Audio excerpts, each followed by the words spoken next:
Bonjour très chers élèves, notre leçon d'aujourd'hui est intitulée Peu, beaucoup et rien. Notre leçon va nous apprendre, ou soit on apprendra de notre leçon les trois termes que nous avons ici en français. Nous avons les mots peu, nous avons les mots beaucoup, nous avons les mots rien. Alors, à l'issue de la leçon, vous devez être capable de comparer des quantités, d'effectuer une comparaison entre plusieurs quantités. Alors, ceci étant, prenez vos ardoises avec la craie ou prenez vos cahiers avec les crayons pour pouvoir noter ce que nous avons au tableau comme exemple. Alors, comme je viens, n'est-ce pas, de vous dire, nous avons les mots P, beaucoup et rien qui font l'objet de notre leçon du jour.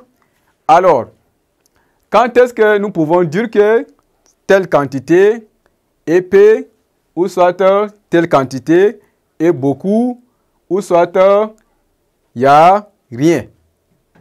Alors, pour illustrer notre leçon, chers élèves, nous avons ici trois récipients que nous avons au tableau.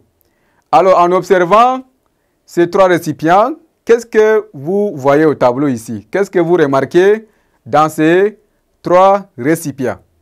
D'abord, premièrement, les récipients que nous avons ici contiennent une quantité d'eau. Une quantité d'eau. Alors, cette quantité est beaucoup, ou soit est plus que le deuxième récipient ici, par rapport à la quantité d'eau que chacun des récipients ici contient. Vous voyez, ici premièrement, nous avons une grande quantité, ou soit nous avons beaucoup de l'eau ici, dans le premier récipient. Alors que, si nous descendons sur le deuxième récipient ici, nous avons seulement une petite quantité.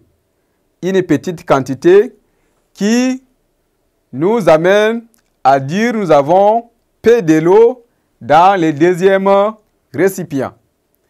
Alors, après les deux premiers récipients que nous avons ici, nous avons le troisième récipient qui ne contient rien.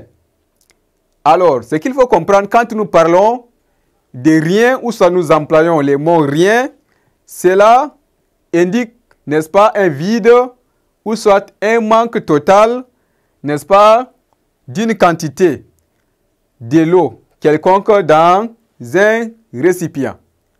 Alors, voilà, nous avons beaucoup de quantités d'eau dans le premier récipient, et dans le deuxième récipient ici, nous avons seulement peu de l'eau qui est contenue dans ces récipients.